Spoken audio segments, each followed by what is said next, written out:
여러분, 안녕하세요. 오늘은 정말 특별한 이야기를 들려드리려고 합니다. 혹시 누군가와 대화하다가 이런 경험 해보신 적 있으신가요? 상대방은 분명 웃고 있는데 왠지 모르게 그 미소가 진심이 아닌 것 같은 느낌. 눈빛만 보면 뭔가 다른 감정이 숨어 있는 것 같은 그런 순간 말이죠. 저 역시 그런 경험이 있습니다. 몇 년 전 한 사업 파트너를 만났을 때였습니다. 그 사람은 악수를 청하며 환하게 웃었지만 저는 그의 눈을 보는 순간 묘한 위화감을 느꼈습니다. 눈동자가 미세하게 떨리고 있었고 시선이 제 얼굴 전체를 훑으면서도 정작 제 눈과는 정확히 마주치지 않으려 했거든요. 그의 손은 차갑고 축축했습니다. 그때는 그냥 제 착각이려니 했습니다. 하지만 6개월 후 그 사람은 계약금을 들고 사라졌습니다. 그제야 저는 깨달았죠. 제 본능이 그날 무언가를 감지했다는 것을요. 인간의 눈. 우리는 흔히 눈을 마음의 창이라고 부릅니다. 하지만 이것이 단순한 비유일까요? 아니면 과학적 근거가 있는 진실일까요? 놀랍게도 최신 심리학과 신경과학 연구들은 이 오래된 격언이 사실임을 증명하고 있습니다. 사람의 눈동자 움직임, 깜빡이는 속도, 동공의 크기, 시선의 방향, 심지어 눈 주변 근육의 미세한 움직임까지도 그 사람의 내면 상태를 드러낸다는 것이죠. 제가 지난 10년간 심리 상담가로 일하면서 만난 수천 명의 사람들, 그들의 말과 눈빛이 일치하지 않을 때마다 저는 항상 눈빛을 믿었습니다. 그리고 놀랍게도 눈빛은 한 번도 저를 속인 적이 없었습니다. 한 여성이 제 상담실에 찾아왔을 때가 기억납니다. 그녀는 전 괜찮아요, 정말 괜찮아요 라고 말하며 억지로 미소를 지었습니다. 하지만 그녀의 눈은 달랐습니다. 눈꺼풀이 무겁게 처져 있었고 눈동자는 초점 없이 허공을 떠돌았습니다. 눈 주변의 미세한 주름들이 긴장으로 굳어 있었죠. 제가 조용히 정말 괜찮으세요? 라고 다시 물었을 때 그녀의 눈에서 눈물이 주르륵 흘러내렸습니다. 어떻게 하셨어요? 그녀가 물었습니다. 당신의 눈이 말해줬어요. 제가 대답했죠.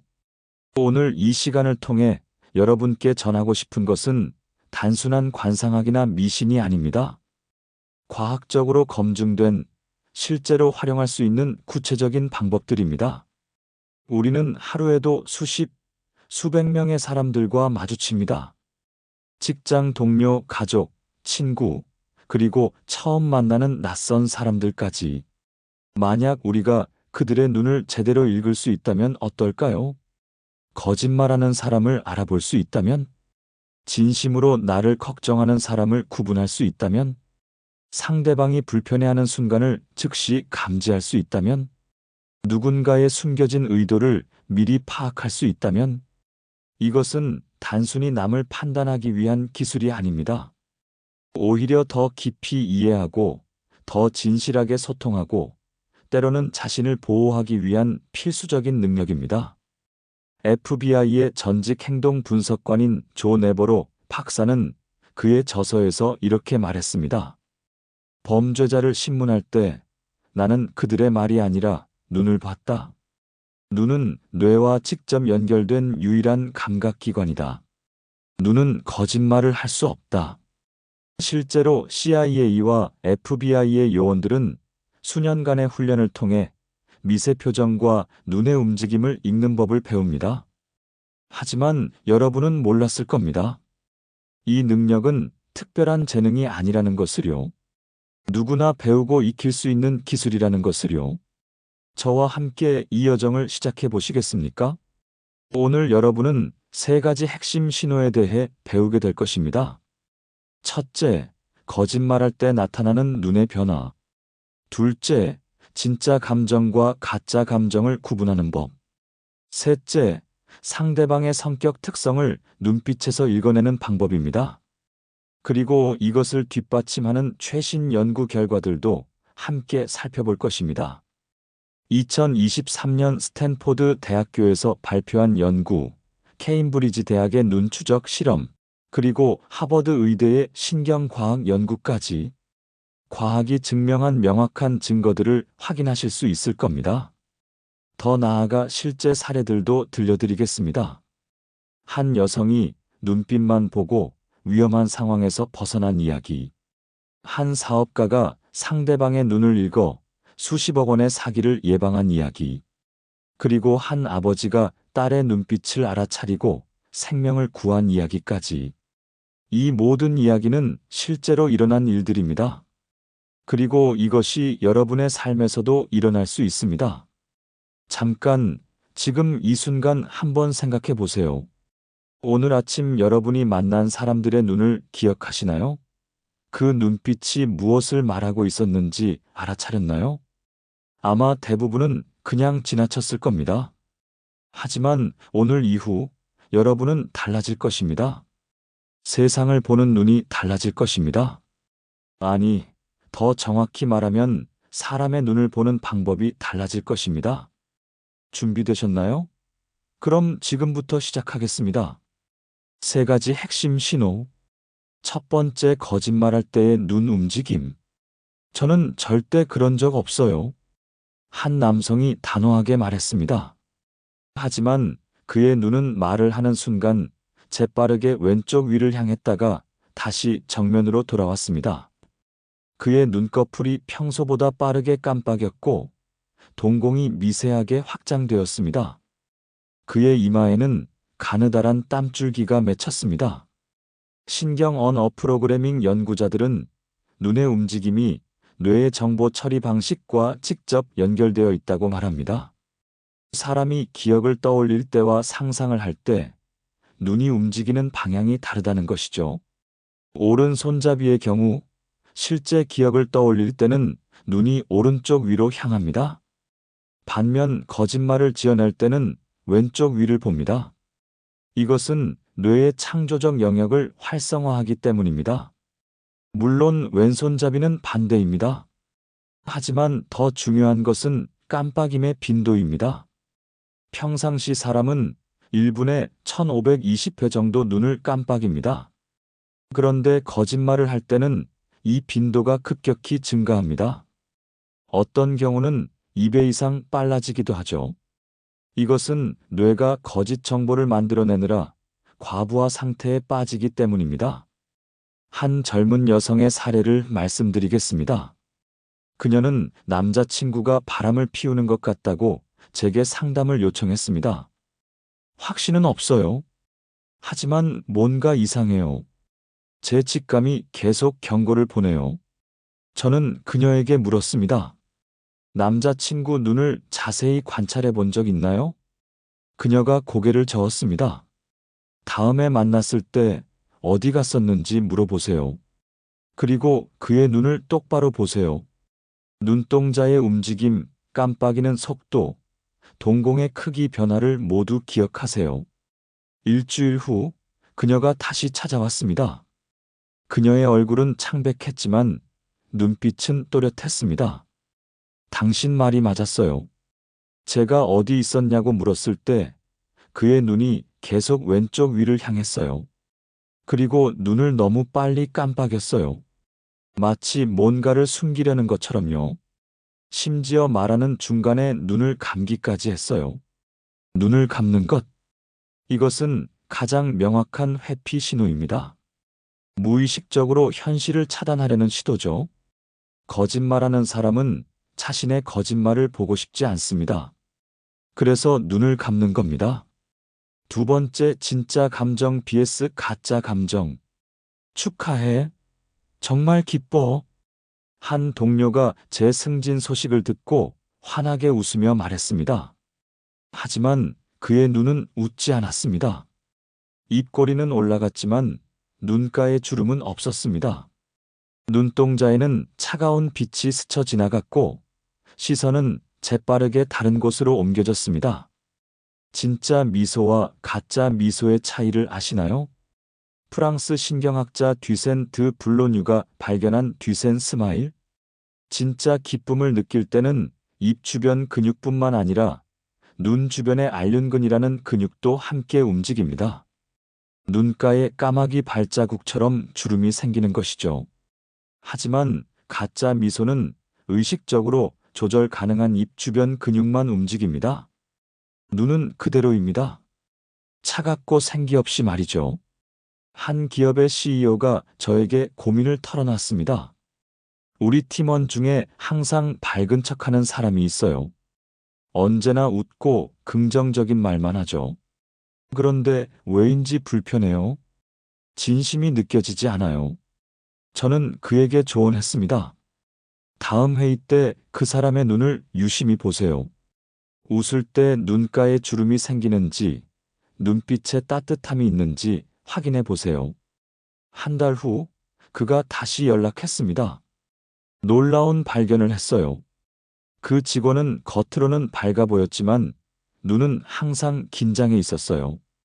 눈동자가 불안하게 흔들렸고 눈꺼풀이 무겁게 처져 있었어요. 개인적으로 대화를 나눠봤더니 극심한 스트레스와 우울증을 겪고 있더군요. 진짜 감정은 눈에서 시작됩니다. 기쁨, 슬픔, 분노, 두려움. 모든 감정은 눈빛에 가장 먼저 나타납니다. 그리고 가장 오래 남습니다. 분노를 느낄 때 눈은 날카로워집니다. 동공이 수축하고 시선이 레이저처럼 집중됩니다. 눈썹이 아래로 내려오면서 눈 위쪽에 주름이 생깁니다. 슬픔을 느낄 때 눈은 축축해집니다. 눈꺼풀이 무거워지고 시선이 아래로 향합니다. 눈물샘이 자극받아 눈이 반짝반짝 빛나게 되죠. 두려움을 느낄 때 눈은 크게 떠집니다. 동공이 확장되고 눈동자가 빠르게 움직이며 주변을 살핍니다. 눈 흰자위가 평소보다 더 많이 보입니다. 이 모든 반응은 의지로 완벽히 통제할 수 없습니다. 우리가 아무리 감정을 숨기려 해도 눈은 진실을 드러냅니다. 세 번째, 성격을 드러내는 눈빛의 패턴. 첫인상이 정확할까요? 많은 사람들이 제게 이 질문을 합니다. 제 대답은 눈을 제대로 봤다면 대부분 맞습니다입니다. 시선 패턴은 그 사람의 성격을 드러냅니다. 자신감 있는 사람은 눈맞춤을 두려워하지 않습니다. 대화할 때 상대방의 눈을 자연스럽게 바라보며 시선을 회피하지 않습니다. 눈빛이 안정적이고 흔들림이 없죠. 눈동자의 움직임이 부드럽고 여유롭습니다. 반대로 불안한 사람은 눈맞춤을 피합니다. 시선이 여기저기 빠르게 움직이고 한 곳에 오래 머물지 못합니다. 눈썹이 자주 찡그려지고 눈 주변 근육이 긴장되어 있습니다. 한 젊은 남성이 취업 상담을 받으러 왔습니다. 그는 여러 번 면접을 봤지만 계속 떨어졌다고 했습니다. 제 스펙은 나쁘지 않아요. 학점도 좋고 경력도 있어요. 근데 왜 안 될까요? 저는 그와 모의 면접을 진행했습니다. 그리고 바로 문제를 발견했습니다. 질문에 답할 때 제 눈을 보세요.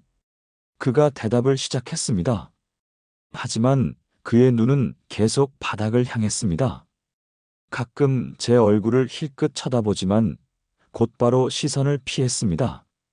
눈동자가 불안하게 떨렸고 깜빡임이 지나치게 빈번했습니다.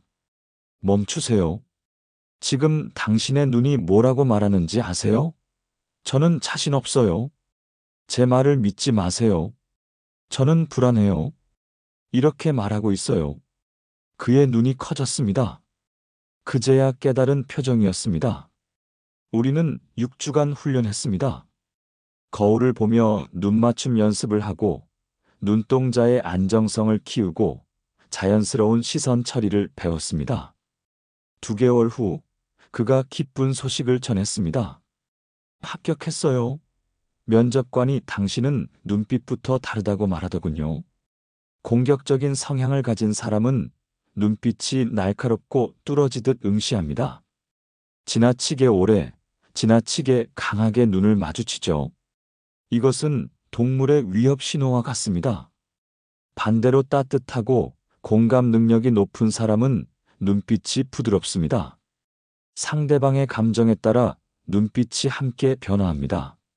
슬픈 이야기를 들을 때 눈가가 처지고 기쁜 소식을 들을 때 눈이 반짝입니다. 거짓말쟁이는 눈맞춤 패턴이 일관성이 없습니다. 때로는 지나치게 응시하고 때로는 완전히 회피합니다. 자연스러움이 없죠. 정직한 사람은 눈맞춤이 편안하고 자연스럽습니다.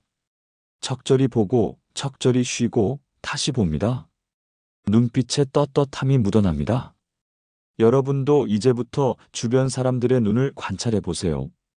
그들의 눈맞춤 패턴, 깜빡임의 빈도, 동공의 변화, 시선의 방향. 모든 것이 이야기를 하고 있습니다. 연구 결과들. 스탠포드 대학교 2023년 연구. 스탠포드 대학교 심리학과 제니퍼 에버하르트 교수팀은 놀라운 연구 결과를 발표했습니다. 연구팀은 1200명의 참가자를 대상으로 실험을 진행했습니다. 참가자들에게 다양한 사람들의 눈 사진만 보여주고 그 사람의 성격을 추측하게 했습니다. 얼굴의 다른 부분은 모두 가렸습니다. 오직 눈만 보이게 한 거죠. 결과는 충격적이었습니다.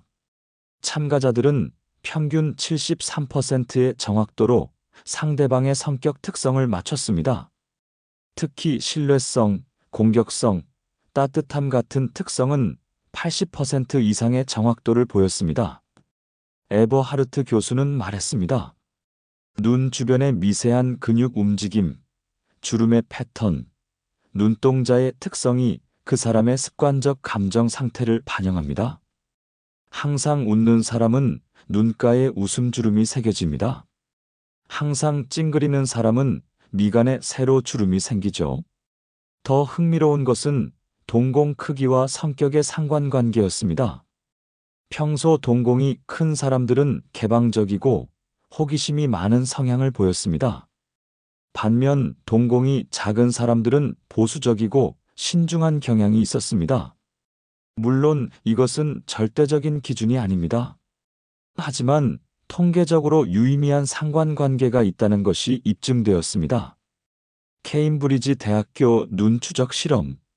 케임브리지 대학교 인지신경과학연구소의 사이먼 베런 마이너스 코헨 교수는 20년 넘게 눈과 마음의 관계를 연구해왔습니다.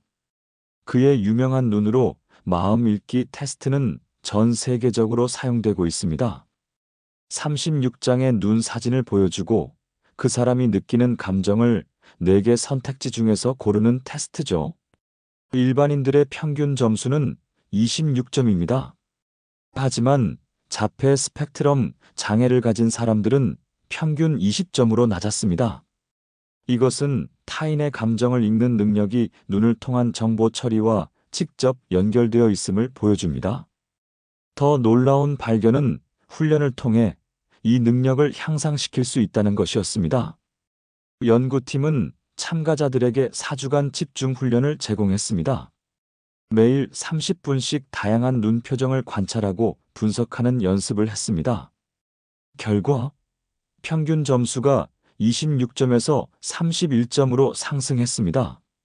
심지어 자폐 스펙트럼 장애가 있는 참가자들도 점수가 향상되었습니다. 베런 마이너스 코헨 교수는 강조합니다.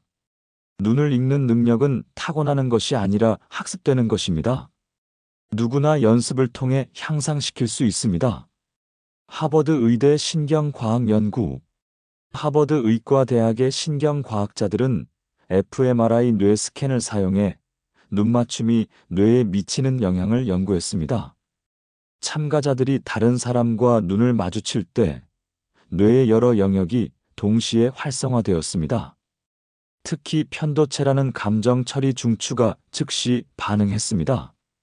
흥미로운 점은 신뢰할 수 있는 사람의 눈을 봤을 때와 위협적인 사람의 눈을 봤을 때 뇌의 반응이 완전히 달랐다는 것입니다. 신뢰할 수 있는 눈빛을 봤을 때는 보상 회로가 활성화되었습니다. 뇌가 도파민을 분비하며 긍정적 반응을 보인 거죠. 이것은 우리 뇌가 본능적으로 좋은 눈빛을 인식한다는 것을 의미합니다. 반대로 위협적이거나 불신스러운 눈빛을 봤을 때는 경보 시스템이 작동했습니다. 편도체가 과활성화되고 스트레스 호르몬인 코르티솔이 분비되었습니다. 더욱 놀라운 발견은 이 모든 과정이 의식하기도 전에 일어난다는 것입니다. 연구팀은 눈 사진을 단 33m초, 즉 0.033초만 보여줬습니다. 의식적으로 인지하기도 전에 짧은 시간입니다. 하지만 뇌는 이미 반응했습니다. 우리의 뇌는 수백만 년의 진화를 통해 눈을 읽는 능력을 갖추게 되었습니다. 연구를 이끈 조슈아 그린 교수가 설명합니다. 생존을 위해 필요한 능력이었기 때문이죠. 상대가 친구인지 적인지, 진실을 말하는지, 거짓말을 하는지 빠르게 판단해야 했습니다. 그리고 그 정보는 눈에 가장 명확히 드러났습니다. 실제 사례들. 살해 1위험을 감지한 여성. 이지은 씨는 평범한 30대 직장인이었습니다. 어느 금요일 저녁 야근을 마치고 지하철역으로 걸어가는 길이었습니다. 가로등 불빛이 희미하게 깔린 골목길, 발소리만 고요하게 울렸습니다. 그때 한 남성이 반대편에서 걸어왔습니다. 평범한 정장 차림, 손에는 서류 가방을 들고 있었습니다. 겉보기엔 그냥 퇴근하는 직장인 같았죠. 하지만 이지은 씨는 그의 눈을 봤습니다. 뭔가 이상했어요. 눈빛이 너무 날카로웠어요. 그녀가 훗날 제게 말했습니다. 그 사람의 눈동자가 저를 훑어내리는 방식이 일반적인 시선이 아니었어요. 마치 사냥감을 평가하듯이 위에서 아래로 천천히 스캔하더군요. 그녀의 심장이 빠르게 뛰기 시작했습니다. 손바닥에 땀이 맺혔습니다. 본능이 경고음을 울렸습니다. 남성이 가까워졌습니다. 3m, 2m. 이지은 씨는 갑자기 방향을 틀었습니다. 골목길로 들어서지 않고 대신 아직 사람들이 있는 큰 도로로 뛰어갔습니다. 뒤를 돌아보니 그 남성이 멈춰 서서 그녀를 빤히 쳐다보고 있었습니다. 그의 눈에는 짜증과 실망이 섞인 표정이 스쳐 지나갔습니다. 그 순간 확신했어요. 내 판단이 옳았다는 것을요. 2주 후 그 동네에서 여성 폭행 미수 사건이 발생했습니다. CCTV에 잡힌 범인의 얼굴을 보는 순간 이지은 씨는 소름이 돋았습니다. 그날 밤 그 남성이었습니다. 만약 그의 눈을 제대로 보지 않았다면, 만약 그 이상한 눈빛을 무시했다면, 그녀의 목소리가 떨렸습니다. 생각만 해도 끔찍해요. 이것이 바로 눈을 읽는 능력이 생명을 구할 수 있는 이유입니다. 살해 이 사기를 예방한 사업가. 김태준 씨는 중소기업을 운영하는 사업가입니다. 20년 넘게 사업을 하면서 수많은 사람들을 만났습니다. 그리고 그는 배웠습니다. 계약서보다 눈을 더 신뢰해야 한다는 것을요. 어느 날 한 투자자가 찾아왔습니다. 50억 원 규모의 투자 제안이었습니다. 조건도 좋았습니다. 이자율도 합리적이었고 계약 조건도 나무랄 데 없었습니다. 완벽한 제안이었어요. 김태준 씨가 회상했습니다. 하지만 뭔가 걸렸어요. 첫 미팅에서 김 씨는 투자자의 눈을 유심히 관찰했습니다. 대화는 매끄러웠습니다. 투자자는 유창하게 말했고 자신감 넘쳤습니다. 손짓도 당당했고 목소리도 안정적이었습니다. 하지만 눈이 달랐습니다. 투자 수익률을 설명할 때였어요. 그 사람의 눈이 잠깐 왼쪽 위를 향했다가 다시 저를 봤어요. 그리고 깜빡임이 갑자기 빨라졌죠. 김 씨가 설명했습니다. 계약서를 보여줄 때는 눈맞춤을 지나치게 오래 했어요. 마치 날 믿어라고 강요하는 것처럼요. 김 씨는 더 자세히 관찰하기로 했습니다. 두 번째 미팅을 제안했고, 이번에는 구체적인 질문들을 준비했습니다. 이전 투자 사례를 보여주시겠어요? 투자자의 눈동자가 미세하게 흔들렸습니다. 0.5초도 안 되는 순간이었지만 김 씨는 놓치지 않았습니다. 물론이죠. 투자자가 웃으며 대답했습니다. 하지만 그의 눈은 웃지 않았습니다. 눈가에 주름이 생기지 않았고 눈빛은 차갑게 가라앉아 있었습니다. 투자 자금의 출처를 증명할 서류도 있나요? 이번에는 더 명확했습니다. 투자자의 동공이 순간적으로 확장되었습니다. 눈썹이 거의 보이지 않을 정도로 미세하게 치켜 올라갔습니다. 그리고 눈을 한번 꽉 감았다가 다시 떴습니다. 다음 주에 보내드리죠. 김 씨는 직감했습니다. 뭔가 잘못되었다고. 그는 사설 탐정을 고용해 조사를 의뢰했습니다. 2주 후 나온 결과는 충격적이었습니다. 그 투자자는 여러 회사에서 동일한 수법으로 사기를 치고 있었습니다. 실제 투자금은 없었고 계약금을 받아 챙긴 후 잠적하는 방식이었습니다. 만약 제가 그의 눈을 보지 않았다면 50억 원을 잃었을 겁니다. 김 씨가 말했습니다. 계약서는 완벽했어요. 서류상으로는 문제가 없었죠. 하지만 눈은 거짓말할 수 없었어요. 살해 3딸의 생명을 구한 아버지. 박준호 씨는 17살 딸을 둔 평범한 아버지였습니다. 딸 수진이는 모범생이었습니다.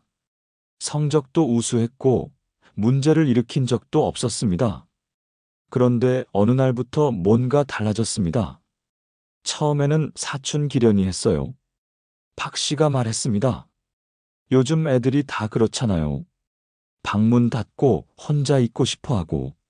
하지만 박 씨는 딸의 눈빛이 변한 것을 알아차렸습니다. 어느 저녁 식사 자리에서였습니다. 박 씨가 수진이에게 학교 이야기를 물었습니다. 오늘 학교는 어땠어? 응, 괜찮았어. 수진이가 대답했습니다. 하지만 박 씨는 딸의 눈을 봤습니다. 눈빛이 공허했습니다. 초점이 없었습니다. 마치 투명한 유리를 보듯 그녀의 눈은 아버지를 관통해 허공을 바라보고 있었습니다. 눈 밑에는 진한 다크서클이 있었고 눈꺼풀이 무겁게 처져 있었습니다. 눈동자의 빛이 사라진 것 같았습니다. 박 씨의 가슴이 철렁 내려앉았습니다. 수진아, 아빠 좀 봐. 수진이가 천천히 아버지를 봤습니다. 하지만 여전히 초점이 없었습니다. 눈물이 고였지만 흐르지 않았습니다. 그녀의 눈에는 깊은 절망이 담겨 있었습니다. 무슨 일 있어? 박 씨가 조심스럽게 물었습니다. 아무 일 없어. 수진이가 기계적으로 대답했습니다. 하지만 박 씨는 알았습니다. 딸이 위험하다는 것을요. 그날 밤 박 씨는 아내와 긴 대화를 나눴습니다. 다음 날 아침 그들은 수진이 방에 조심스럽게 들어갔습니다. 침대 밑에서 그들이 발견한 것은 수면제 20알이 담긴 봉투였습니다. 그리고 작별 편지였습니다. 미안해요, 엄마, 아빠. 더는 못 견디겠어요. 학교에서 6개월째 왕따를 당하고 있어요. 매일이 지옥이에요. 사는 게 너무 힘들어요. 박 씨 부부는 즉시 딸을 병원에 데려갔습니다. 심리 상담과 치료가 시작되었습니다. 학교를 전학시켰고 가족 상담도 받았습니다. 6개월 후 수진이의 눈에 다시 빛이 돌아왔습니다. 아빠가 제 눈을 봐줘서 감사해요. 수진이가 말했습니다. 제가 말하지 않아도 아빠는 알아봤잖아요. 그게 저를 구했어요. 박 씨는 눈물을 닦으며 말했습니다. 내 눈이 말해줬어. 내가 얼마나 힘든지, 얼마나 외로운지. 아빠는 내 눈을 보는 순간 알았어. 이것이 바로 눈을 읽는 것의 힘입니다. 단순히 거짓말을 잡아내거나 상대방을 판단하는 것을 넘어 누군가의 생명을 구할 수 있습니다. 마무리. 여러분, 오늘 우리가 함께 나눈 이야기는 단순한 관찰 기술이 아닙니다. 이것은 인간을 이해하는 방법입니다. 소통하는 방법입니다. 그리고 때로는 생명을 구하는 방법입니다. 사람의 눈은 거짓말을 하지 못합니다. 아무리 완벽하게 연기해도, 아무리 철저하게 감정을 숨겨도 눈은 진실을 드러냅니다. 오늘부터 여러분의 세상이 달라질 것입니다. 출근길에 만난 동료의 눈을 보세요. 정말 괜찮다고 말하지만 눈빛이 지쳐 있다면 힘든 일 있어? 라고 물어보세요. 새로운 사람을 만날 때 눈을 관찰하세요. 눈맞춤의 패턴, 깜빡임의 빈도, 동공의 변화. 그것들이 그 사람의 본성을 말해줄 것입니다. 가장 사랑하는 사람들의 눈을 자주 보세요. 그들이 말하지 못하는 것들을 눈이 이야기해 줄 것입니다. 그리고 기억하세요. 다른 사람의 눈을 읽는 만큼 여러분 자신의 눈도 이야기를 하고 있다는 것을요. 진심을 담아 눈을 마주치세요. 거짓 없이 눈빛을 전하세요. 사랑하는 사람에게는 따뜻한 눈빛을 보내세요. 왜냐하면 사람의 눈을 보면 본성이 그대로 나오니까요. 오늘 이야기가 여러분의 삶에 작은 변화를 가져오길 바랍니다. 그리고 언제나 기억하세요. 진실은 항상 눈에 있습니다. 여기까지 들어주셔서 감사합니다.